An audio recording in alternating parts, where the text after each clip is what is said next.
다음은 이제 엔터 쪽에 대한 소식인데요. 뭐 많습니다. 지금 요번 주에도 내용이 많은데 일단 첫 번째로 8월 가온 차트 목요일에 나왔거든요. 요거부터 한번 리뷰를 해보겠습니다. 일단은 스트레이키즈가 1등을 했습니다. 월간으로 113만 장을 팔았는데 드디어 JYP도 100만 장 단일 앨범 판매하는 아티스트를 처음으로 보유하게 됐습니다. JYP 축하드리고요. 그 다음에는 투바투가 리팩 앨범으로 64만 장을 팔았습니다.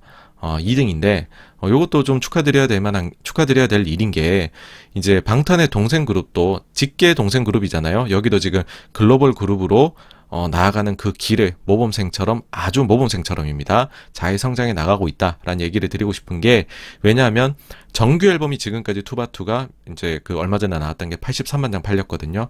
보통의 경우에 정규 이후 리팩이 절반 정도 팔린다라고들 얘기를 해요. 근데 지금 절반 이상이 팔렸죠. 요거는 추가적으로 팬덤이 붙었다는 얘기이기 때문에 어쨌든 리팩도 잘 팔리고 있다는 거고 그 다음에 지난주에 제가 퀸덤하고 킹덤 CJ 방송의 영향력이 어마어마했다고 말씀드렸죠.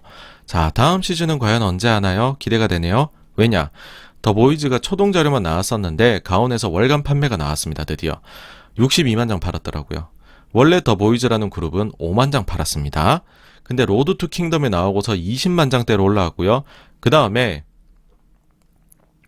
킹덤에 출연한 이후에는 지금 60만 장대로 올라왔습니다. 어마어마하죠.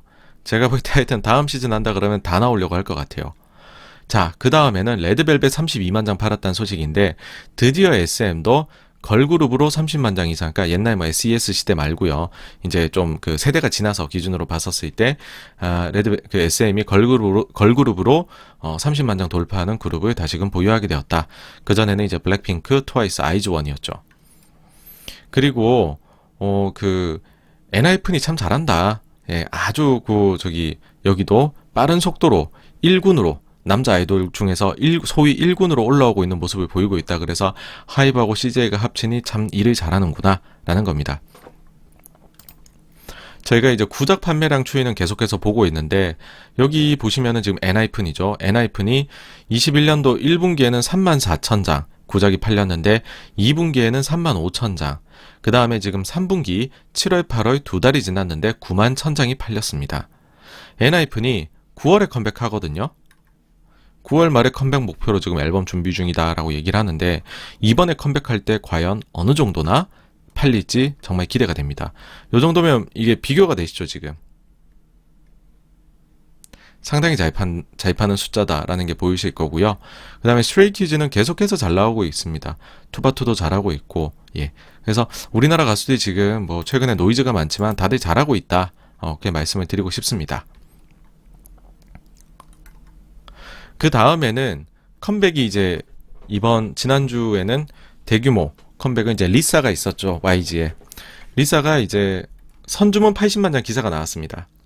그러니까 이게 요 날이 D-Day 컴백을 하는 날이었는데 원래 이제 고전에 일주일 전에 70만 장 나와가지고서 사람들이 야 선주문만 100만 장 채우는 거 아냐라는 이야기도 했었어요.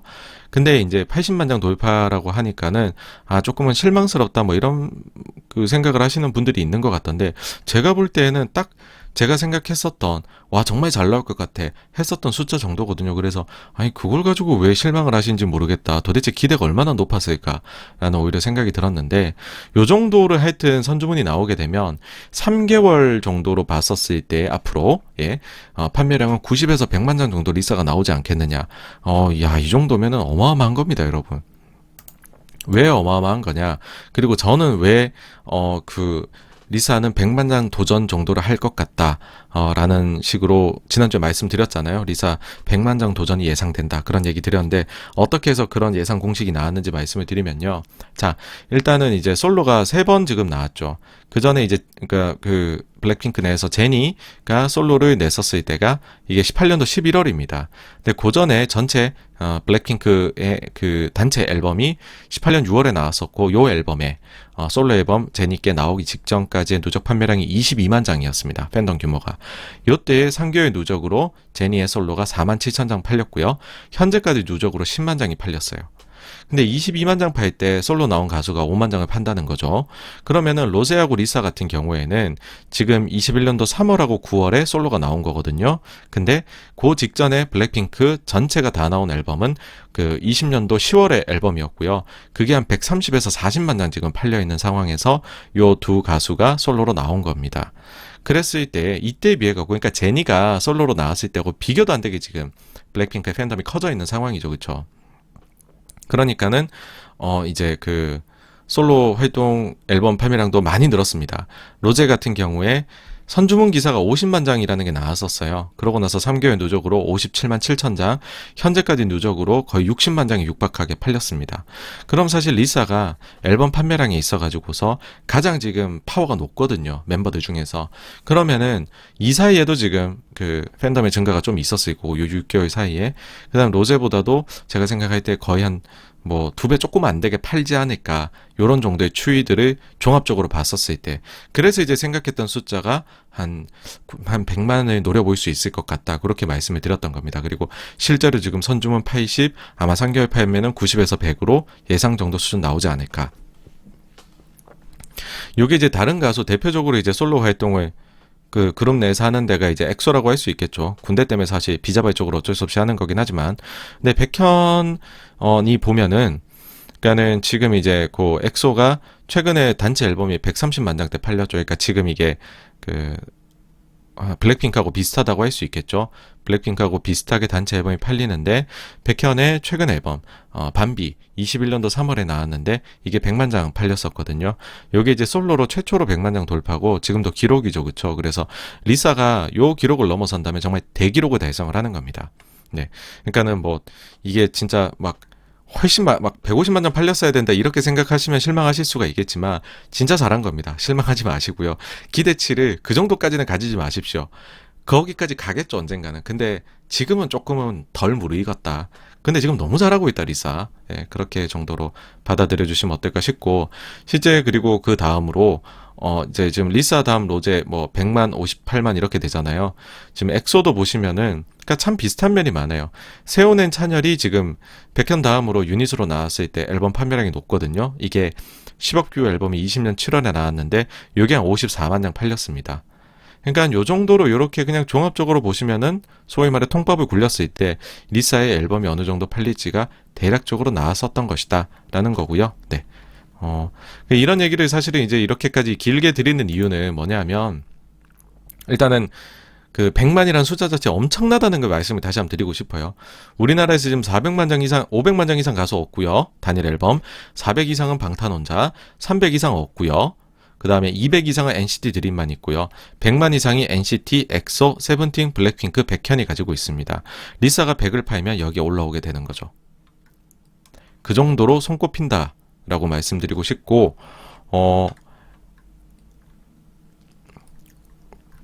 그 이제 오늘 하여튼 이제 아까 뭐 100만 중반 이런 얘기 계속 드렸던 이유는, 이제 이거 이렇게 풀이를 하시더라고요. 야, 원래 100만 장 중반이 팔려야 되는데 중국이 이번에 공동구매를 금지해가지고 벌써 영향이 리사 앨범에 미쳐가지고서 훨씬 못 팔린 거다, 이런 말씀들을 하시는 분들이 혹시 계실까봐 말씀을 드리는 거예요. 요렇게까지 자료를 가져와서 비교를 해보시면 느낌이 오시겠지만은 그냥 예상한 대로입니다, 이 정도가. 예, 제가 볼 때는 아직 이 영향은 거의 느껴지지 않는 것 같아요. 그래서 벌써부터 뭐 중국의 영향이 리사 앨범에 미쳐서 다음에 컴백하는 우리나라 가수들도 그 정도로 다 빠질 거에 예상 대비, 그런 얘기는 섣불리 하지 마십시오. 그렇게 하시면은 앨범 판매량 예측하는데 틀리실 겁니다. 여튼 100만 장 역대급 기록을 향해서 꼭 수립을 했으면 좋겠고요, 대기록을. 그 다음에 지금 유튜브 24시간 뷰도 그 조회수도 나왔는데, 전체 앨범이었던 이제 How You Like That 같은 경우가 24시간 뷰가 8,230만 뷰. 그 다음에 로제의 언더그라운드 솔로 앨범이 딱 절반 정도 나왔었죠. 그 다음에 리사의 라리사 같은 경우가 요번에, 사실 이제 어떤 분들은 요것도 또 야 이거 단체곡을 넘지 않겠느냐 하는데, 그 이제 단체가 가지는 힘은 큽니다, 여러분. 예, 단체는 그 힘이 있어요. 예, 그래서 솔로로서 단체를 넘기는 어렵고요. 7천만 뷰면은 굉장히 잘 나왔다라고 개인적으로 생각을 합니다. 그리고 마지막으로 지금 중국에서의 리사의 인기를 한번 느껴보시죠. 지금 중국에서의 6개 대도시에다가 이런 식으로 전체 전광판, 지금 이거 원래 영상으로 돌아가는 건데 광고를 지금 리사가, 여기도 이제 뭐 리사 해가지고서 이 리사의 컴백을 축하하는 그런 전체 광고가 대도시에 지금 다 진행이 됐다라고 합니다. 그래서 사실 저는 이런 걸 봐도 그런 생각이 들어요. 중국이 진짜 규제를 제대로 빡세게 하고 있나? 이런 거는 리사는 아니면 한국인이 아니라 그런가? 뭐 어쨌든 여러 가지 생각이 들기는 하지만, 네, 이렇게 새 과시를 또 한번 강하게 리사도 했다라는 거고, 중국에서 또 사실 뭐 중국뿐이겠습니까? 어마어마하게 글로벌에서 인기가 확인이 요번에 이런 식으로 뭐 유튜브 조회수나 앨범 판매에서 되는 것 같다라는 것까지 말씀을 드리고요. 그 다음에는 이제 지금 컴백이 9월에 남은 예정은 NCT 127, 있지, 키, 엔하이픈, 송민호, 2PM의 일본 요 정도가 있습니다. 네, 저 개인적으로는 뭐 NCT 127, 있지, 엔하이픈 요 정도가 지금 상당히 눈여겨봐야 될 것이 아닌가 싶고요. 그 다음에는 이제 3분기 예상 음반 판매량이 이제 대충 나올 것 같아요. 뭐냐면 일단 7, 8월에 요 정도를 하이브, SM, JYP, YG가 팔았거든요. 네, 여기서 저는 이제 하이브는 그 빅히트, 플레디스, 소스를 넣은 거고, 그 다음에 빌리프랩은 뺐어요. 빌리프랩은 사실 연결도 아니고 지배주주는 CJ니까 엔하이픈이 들어가죠 여기에. 그 다음에는 이제 9월의 예상은 보면 7, 8월에 팔렸던 구보들이 있을 거잖아요. 요 4개 회사. 그거의 평균치를 넣었어요. 그 다음에 9월에 신보가 나올 거잖아요. 하이브는 지금 계획이 없고, 그 다음에 SM 같은 경우에는 지금 NCT 127 선주문 기사가 132만 장 나왔고, 그 다음 어제부터 NCT 127 요 그 앨범의 주얼 케이스 앨범 예약 판매도 들어갔더라고요. 요게 이제 요 앨범 지금 스티커 앨범 나오고 일주일 뒤에 이제 그 배송이 시작이 될 겁니다. 그래서 3분기 실적에 다 들어올 걸로 보입니다. 9월 달이니까. 요거는 이제 NCT 과거 드림의 케이스를 봤었을 때 NCT 드림에서 이제 드림이 200만 장 팔았잖아요. 지난 맛 앨범이. 근데 그 주얼 케이스가 50만 장 정도 한터 차트에 나온 초동에서만 주얼 케이스가 50만 장 가까이 나왔었거든요. 그 비율 정도를 봤었을 때 이 정도면은 40만 장 이상이 주얼로 NCT 127이 팔리지 않을까라고 개인적인 생각이 들고요. 그다음에 키 앨범은 지난번 앨범이 한 6만 장 정도 팔렸습니다. 그래서 이걸 다 합쳐보면은 이제 이렇게 나온다. 그다음에 JYP 같은 경우에는 스트레이키즈 주얼 이제 앨범 요거 또 추가로 있으니까 요것도 이제 반영을 해야 되고, 어쨌든 스트레이키즈도 100만 장 이상 팔았으니까 주얼 케이스도 잘 팔리지 않을까, 한 30 정도는 팔지 않을까 생각하고요. 있지가 첫 번째 정규인데 그 전 앨범이 33만이었거든요. 정규는 보통 잘 팔립니다. 더. 그래서 어느 정도 나올지 가늠은 안 가는데 33만 플러스로 해놨어요. 그다음 리사는 선주문 80, 이거보다 더 팔리겠죠. 그다음 송민호가 지난 앨범이 11만 장이었습니다. 그래서 11만 장 플러스 해가지고서 합산에다 해보면은 3분기에 하이브는 아마도 455만 장, SM은 313만 장, JYP는 221만 장, YG는 104만 장 정도. YG는 근데 리사가 더 늘어나겠죠 여기서. 정도 앨범 판매 예상이 된다라는 거고, 여기는 이제 그 전에 분기들 올해 1분기, 2분기하고 비교를 해보실 수 있다라는 겁니다. 그러면 사실 실적 추정치 애널리스트 분들 하신 거하고 여러분들 비교 되게 쉬워져요. 자, 그러면 하이브는 어떠냐? 지난 분기하고 요번 분기하고 요 정도 성장에, 그 다음에 하이브가 원래 2분기 때에는 일본이 있었잖아요. 그 방탄에. 그 부분들 빼가지고 또 생각을 해보면은 이제 얼추 계산이 나오죠. SM 같은 경우에는 1분기보다 좀 늘어나는 요 정도를 반영해가지고서 비교해 볼 수 있겠죠. 음반. 그 다음에 JYP 같은 경우에는 좀 복잡해요. 2분기하고 비교를 해야 하나, 2분기 때 3분기로 밀린 음반들이 있잖아요. 그거를 넣어줘가지고서 3분기 거 있는 거에다가 이제 비례를 해가지고서 계산해 보실 수 있을 거고, YG는 지금 1분기하고 비슷하게 나올 1분기에서 한 10% 정도 더 잘 나올 수 있는 거라고 봅니다. 그래서 요것들을 지금 이제 추정치하고 비교를 해보면은 제가 볼 때 SM, JYP는 지금, 그러니까는 전체는 아니에요. 전체 실적에 대한 부분은 아니고 음원 포함된 것만 봤었을 때에는 아마도 지금 SM하고 JYP는 추정치 대비해서 좀 더 잘 나올 것 같다는 생각이고, 하이브하고 YG는 시장 기대치 혹은 요거보다 조금 더 이런 게 선방해주면 조금 더 잘 나올 수 있을 것 같다 정도로 보입니다. 그 다음에는 이제 SM 보시면은 외국계 쪽에서 지금 두 군데에서 지분 공시가 나왔죠. 그쵸? 모건 스탠리하고 그 다음에 이제 CS에서 나왔는데 일단 한번 보실게요. 여기 이제 보시면은 CS에서 9월 1일 날에 냈었죠. 여기 보시면 이렇게 나옵니다. 신규 보유 5% 해가지고서 근데 이제 제가 요걸 왜 가지고 왔냐면 일단은 이게 공시라는 규정이 있어요, 여러분. 자, 보고 의무 발생일이 8월 27일이고 실제 공시를 9월 1일 날에 했어요. 그쵸? 근데 이렇게 빨리 할 필요 없거든요. 원래는 저희가 이제 의무 보고가 발생한 그때로부터 해가지고서 다음 달 이제 이게 이제 그 경영 참여나 이런 목적이 아니면은 10영업일 이내에만 내면 되거든요. 근데 되게 빨리 내신 거예요. 그냥 바로 내신 거예요. 이 정도면은. 바로 내신 거고, 그래서 공시를 참 엄청 빠르게 적용해서 지금, 이렇게 발표를 하셨다는 거고, 그 뒤에는 이것도 또 놀라워요. 보시면은 5.09에서 4.68로 떨어졌잖아요. 보시면 여기 보시면 이제 매도가 크게 있었죠. 매도가 있었는데 그래가지고서 이제 지금 공시를 했다라고 9월 2일 1일에 5% 공시하고 9월 2일에는 다시 4%대로 내려갔어요. 공시를 했는데 사실 요 공시는 좀 보고서회가 특별관계자 변동이라고 하니까는 요 이슈라면 할 수 있을 것 같은데 지분이 줄어든 것 가지고 공시를 한 거는 아니에요. 이거는 공시할 이유가 없습니다. 공시 의무는요. 5% 공시의 경우에는 여기에서 직전 공시 내용에서 플러스 마이너스 1%가 있을 경우 그 발생한 달에 다음 달에 이제 펀드의 성격에 따라 보유의 목적에 따라서 5영업일 이내 혹은 10영업일 이내에만 공시를 하면 됩니다. 이런 식으로 바로 하는 게 아니에요. 그래서 공시를 참 독특하게 하신다 한 생각이 들었고 요 하나에 조금 독특한 것들이죠. 요거 사실 제가 그 영상 올린 게 있죠. 제가 그 외국계 5% 지분 공시에서 눈여겨봐야 될 것들 과거 영상이 있는데 거기에서 이런 식으로 차입 주식 반환 그때 말씀드렸을 겁니다. 요게 이제 공매도를 하려고 증권사에서 차입을 한 건데 안 하게 돼가지고서 반환을 했을 경우 그러니까는 차입을 하려고 주식을 이제 가지고 그러니까 공매도를 하려고 주식을 차입을 했다. 그러면은 요게 보유량으로 올라가는 거죠. 극단적으로 얘기하면은 내가 이 주식을 다 공매도를 하려고 하는 고객이 있어. 그래서 예를 들어 발행 주식 수가 100주인데 누군가가 6주를 공매도 하고 싶대. 그래서 증권사가 6주를 차입을 해 와요.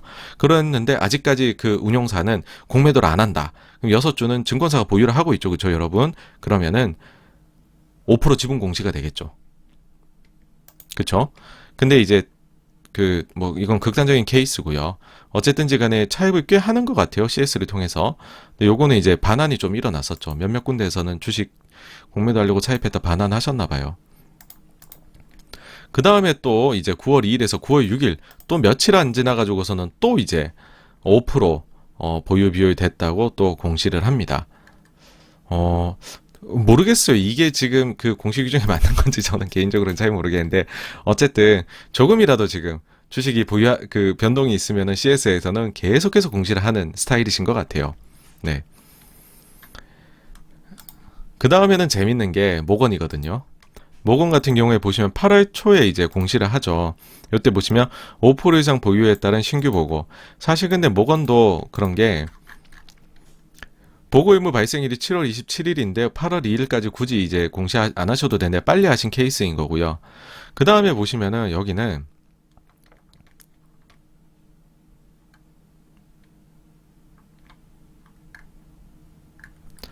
이게 이제 대차한 거를 상환하는 거를 많이 해요. 여기도 보시면 26,000주, 2,000주 상환을 근데 또 이제 차입을 한 경우도 있고 상환을 하는 경우도 있고 요런 게 있으면서 어쨌든지 간에 5% 신고를 했다. 5.08 말씀드렸지만 플러스 마이너스 1% 하면 공시를 한다 그랬죠. 근데 모건 스탠리가 웃긴 게 그 다음에 이제 최근에 공시를 하잖아요. 공시 내용을 보시면은 자발적 보고라고 하니까 5.08이 4.35가 됐잖아요. 그쵸? 근데 자발적 보고를 해요. 1% 이상이 변동 안 했는데 여기에 정확하게 적어 놓습니다. 직전 보고서 대비 변동 비율이 1% 미만으로 변동 보고 의무 대상은 아니나 당 보고서의 의무 발생의 기준으로 대량 보유 상황 보고의 한도 기준보다 하락에 따른 자발적 변동 보고 그 후 8월 5일 기준으로 변동 비율이 1% 미만으로 상승하여 대량 보유 상황 보고의 한도 기준을 다시 넘음. 그 8월 9일 기준으로 변동 비율이 1% 미만으로 변동 보고 의무 대상은 아니나 당 보고서의 의무 발생의 기준으로 대량 보유 상황 보고의 한도 기준보다 하락에 따른 자발적 변동 보고. 자발적이라는 거요. 할 필요 없는데. 아유 친절하여라. 근데 제가 이거는 여기는 지금 과거 JYP하고 성격이 비슷한 것 같다라고 말씀을 드렸고 상당히 우리나라 공시 규정을 잘 알고 있는 곳이고 그래서 이거를 잘 이용하려고 노력한다라고 말씀드렸잖아요.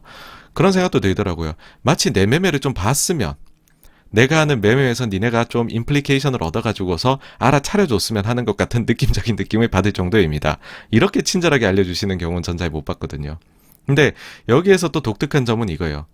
대차 상환이 많아요, 지금.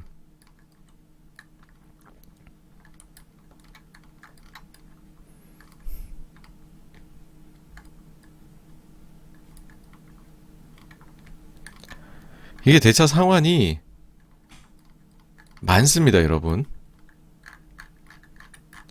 이게 약간 이제 원래는 저도 처음에 이 특히 모건 같은 경우에 지분 공시를 했었을 때 아무 생각을 안 했거든요. 그냥 뭐 할 수 있지라고 생각을 했는데 생각보다 처음에 5% 공시를 할 때 차입이 많았었던 건 아닌가라는 생각도 듭니다. 그러니까 실제로 롱에서 가지고 있는 물량은 예를 들어 뭐 3%면 공매도를 하려고 차입을 해둔 물량이 2%막 이런 식이었지 않았을까라는 생각도 듭니다. 그래서 생각보다 앞으로도 모건이 자주 공시를 낼 수도 있을 것 같고 거기에서 실제 매도가 아니라 차입을 상환한 게 많이 나올 수도 있겠다 하는 생각이 듭니다. 그래서 두 군데의 공시에서는 조금 독특했었어요. 하여튼지 간에 너무 자료를 투명하게 공개를 하려고 하시네 라는 생각이 좀 독특했고 마치 봐달라는 것처럼 그리고 생각보다 두 군데 다 어떤 분들은 오버행 걱정하시더라고. 야, 둘 다 5%씩 가지고 있는데 팔면 어떡하냐 하는데 생각보다 양쪽에 차익 물량이 껴있는 것 같다라는 게 개인적 생각입니다. 다음으로 보시면 중국 규제에 대한 이야기 조금 더 드리는데 앞서 이제 지난주 자산시장에서도 좀 말씀드렸어요. 뭐 조공하는 거나 그 다음에 SNS 막는 거나 뭐 그 다음 팬클럽에 대해 갖고서 뭐라 하는 거나 근데 사실은 거기에 대해 가지고서도 좀 적극적으로 완전한 규제는 아닌 것 같아요. 이런 얘기 드렸는데 뭐 계속해서 사실 저희 스탠스는 동일합니다. 지금 이야기 나오는 각종 규제들이 과연 우리나라 연예기획사들에게 현실적인 그러니까 제가 말씀드리는 건 수익이거든요. 영향이 있을지에 대해서는 그렇습니다. 수차례 이거는 영향이 별로 없을 것 같아요라고 말씀드렸는데 근데 이거는 생각하시기 나름이죠. 사실 이렇게 한다 하더라도 센티먼트가 나빠졌어 할 수도 있는 거고 사실 나중에 더 큰 게 나올 거야 이렇게도 생각하실 수 있고 그건 이제 투자자분들이 이제 여러 가지들 이제 투자하실 때 바라보시는 기준이 있으니까 그거는 다양한 기준이시니까는 어차피 그거는 차차 이제 밝혀질 것들인 거고 저는 이제 그냥 과거를 한번 그냥 전체적으로 한번 오늘은 얘기를 또 한번 들어볼까 해요. 엔터 쪽에서 제가 이제 엔터 쪽 워낙 좋아하다 보니까는 옛날 거 많이 보거든요. 이제 우리나라 과거에 이런 일이 있었죠. 2012년도에 이명박 전 대통령이 이제 독도를 방문을 합니다. 그러면서 이제 일본에서 그 전에 한번 정치인들끼리 토닥토닥이 있었는데 그런데 일본 이제 국민들 사이에서 혐한이 많이 올라오게 된 거죠. 물론 이제 그전에도 혐한이 존재했지만 이때 더 도드라지게 나타났던 것 같아요. 실제로 일본의 음반 수출액이요. 이 좀 재미가 없습니다. 이 기간 동안 보시면 2012년부터 2017년도 요 정도 2016년 이때까지 17년까지도 보시면은 원래 1,600만 달러 정도 나갔던 게 1,800만, 2,000만, 1,500만, 1,300만, 1,700만 큰 재미가 없죠.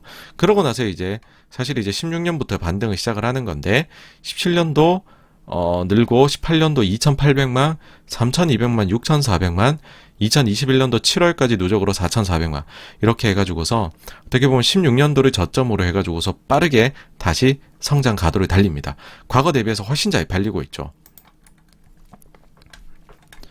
이래서 이제 사실 이때 당시의 상황은 미리 진출해 있던 이제 그 한국 그룹이 아니면은 신규로는 방송도 출연 안 시켜주고 신규로 지금 일본 뚫기 너무 어렵다 라는 얘기들을 이때 당시에는 엔터워크에서는 합니다. 그래서 트와이스가 데뷔를 했던 게 2015년이잖아요. 이때를 전후로 해가지고요. 여러분들 한번 보십시오. 일본인 멤버가 들어간 당시에 그 엔터 그룹 찾기가 되게 어렵습니다. 되게 어려운데 특히나 트와이스처럼 3명이나 넣는 그룹은 정말로 찾아볼 수가 없습니다. 그래서 당시에 거의 도박이다라는 얘기들을 했었어요. 근데 이게 웬일이죠? TT를 통해 가지고서 일본에 강제 진출을 하게 되죠. 그러면서 다시금 일본에서 한류 붐이 일어나게 됩니다. 제가 볼 때는 일본에서 다시 한류 붐을 일으키는데 결정적 공은 트와이스가 세웠다라고 생각을 해요. 물론 이제 그 이후에 엄청난 그 양적인 성장을 이뤄낸 거는 방탄소년단이죠. 그렇지만은 그 시작점이 된 거는 트와이스였다는 거는 아무도 여기에 이의를 제기하실 분은 없다라고 생각을 해요. 자, 여기에서 사실 드리고자 하는 바는 이겁니다. 여러분들께서는 이제 팬덤이라는 거, 이게 과연 무엇이다라고 생각하시냐라는 거죠. 그러니까 저희가 이런 공산품을 판매한다라고 하면은 판매량에 규제를 하면 많이 철폐 내려줄 수 있다라고 생각을 해요. 근데 팬덤이다라고 하는 거는 이게 어떻게 보면 조건 없는 무한한 애정 같은 거고, 그리고 여기에는 남들하고 비교를 하는 엄청난 시기와 질투가 존재를 하는 곳입니다. 그래서 정말 이해가 안 되는, 정말로 팬덤, 소위 말해서 팬 덕질을 하지 않아 보신 분들이라면 이해가 안 되시겠지만, 자기가 응원하는 그룹의 기록을 꼭 세워주고 싶어 하는 마음도 가지고 있어요. 트와이스로 돌아와 볼게요. 당시 엄청난 위기였죠. 일단은 일본인을 넣어가지고 일본에 먹히지도 않는데, 한류가 요즘에 일본인을 많이 넣어가지고 그룹을 만들었어요. 그러면은 여기에서는 노림수가 그나마 중화권의 멤버 중 하나인 쭈이를 넣어서 지금 중화권을 한번 노려보자. 이때 당시엔 중화권이 굉장히 좋았으니까.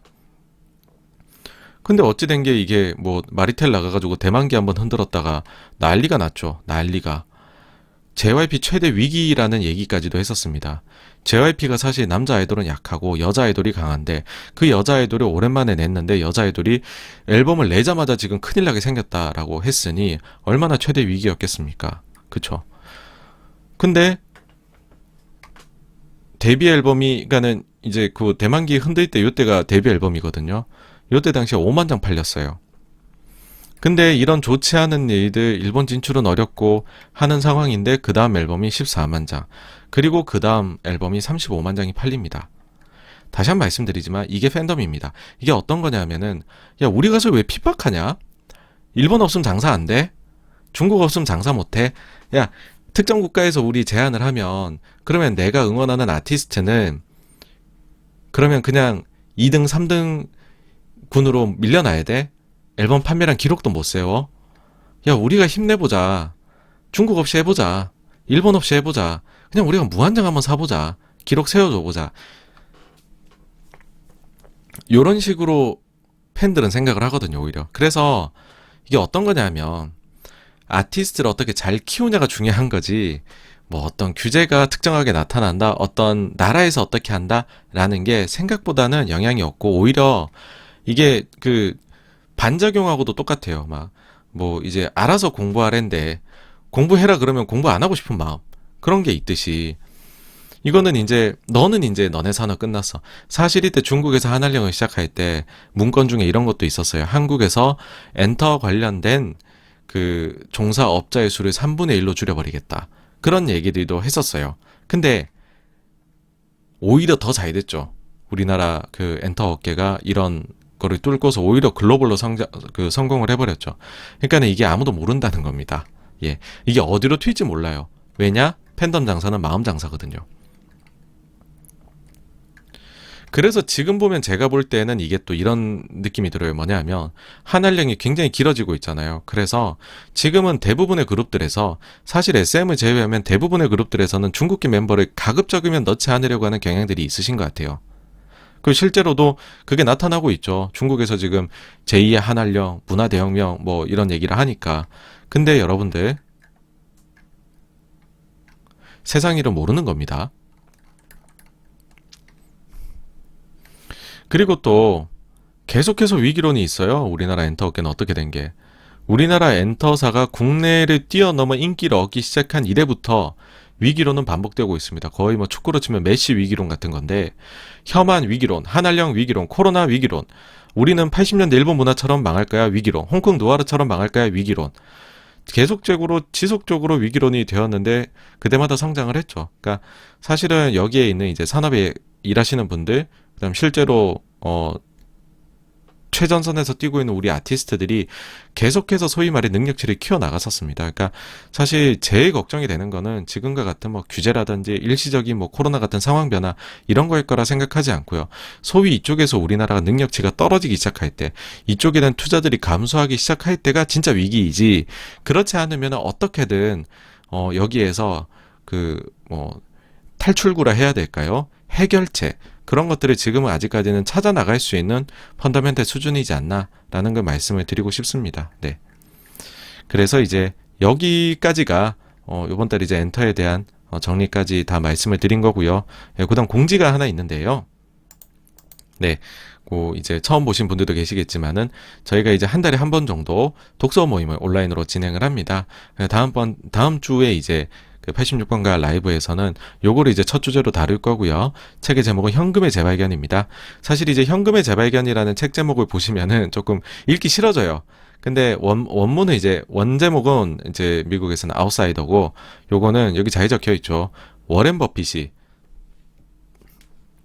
필독서로 이제 추천을 했던 그런 책이고, 다수의 우리가 잘 알고 있는 유명한 분들이 추천한 책이고, 실제 내용이 좋습니다.